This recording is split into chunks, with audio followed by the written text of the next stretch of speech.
یەکی گر سەرۆکەکانمان کوردن سەرۆکەکانمان کوردن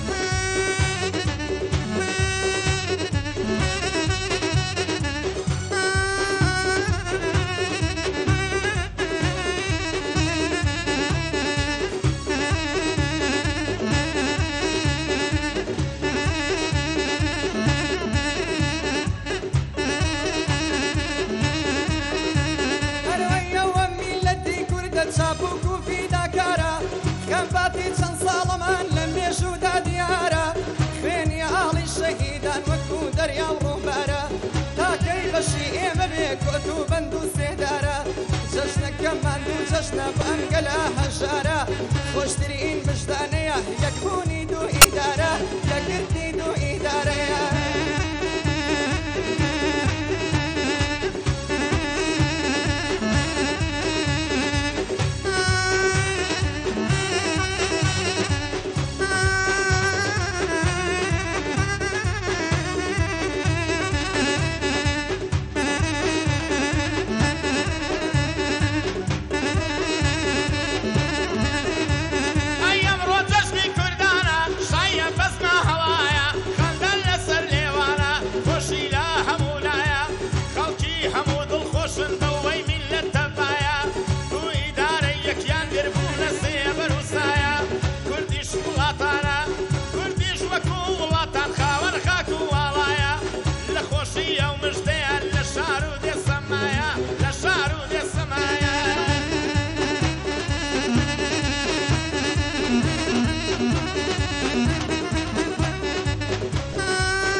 هەرچێیەکدا بوو چاوەڕێی ئەمڕۆی دەکرد بە هەوڵی دڵسۆزانە ناکۆچیان قبوڵ کرد بە هەوڵی دڵسۆزانە ناکۆچیان مەحکوم کرد دەباییمان قبوڵە پیر و جوان و گەنج و ورد خەندە لەسەر لێوانە دوو ئیدارە یەکشی گرت دوو ئیدارە یەکشی گرت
فصلی بهاران دەشت و شاخی ڕەنگینە بەچی من و گوڵزاران کوردستانمان ئازاد بوو نەجات بووین لە زۆرداران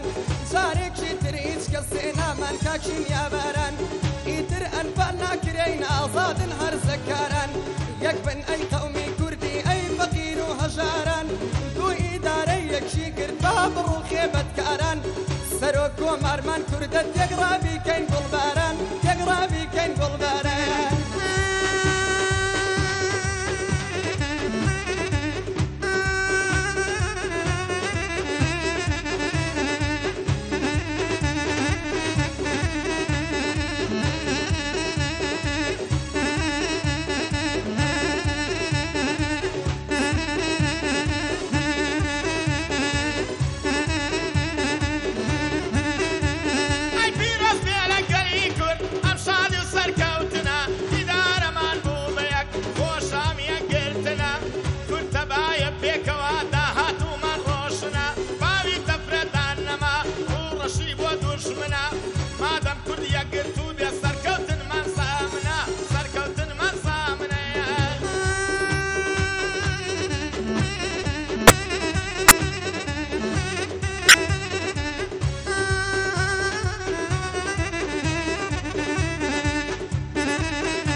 کچمان نابەنی وەشەو ئیتر ئەنفال ناکرێن پێمان ناکەن کۆچوەڕە و بژی ئەی قەومی کوردینەوەی میدیای کەی خوسترە و بژینەی قەومی کوردینەوەی میدیای کەی خوسترە و با هەموومان یەک دەنگ بین برایی بکەین بە پێشڕە و یەکبوونی دوو ئیدارەش زیاتر بمان کابتە و چونکە هەتا یەک نەبین قەت نایبەینەوە گرە و قەت نایبەینەوە گرەیە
شارەکەی شێ مەحموو ژینیایی بارانەکەی هەڵە بچە چۆن لە بیر چوو 5,000 کەسی کوردی بێت تاوانمان شەهید بوو پێچکە لەو تەنزیمانەی ڕەمی کرا و ئەسیر بوو ئەی قەومی کوردیەک بگرن دەستا دەستە و دوو بە دوو بۆ ئامانج و ئازادی دەست بەکار بین زوو بە زوو ئاڵای کورد بەرزکەینەوە بە خۆمان نەدەین پشوو پشتیوانی یەک بکەین وەنگەلێکی یەکگرتوو تا کوردستان سەربەرز بێ و کوردیش ببێت سەرکەوتوو کوردیش ببێت سەرکەوتووە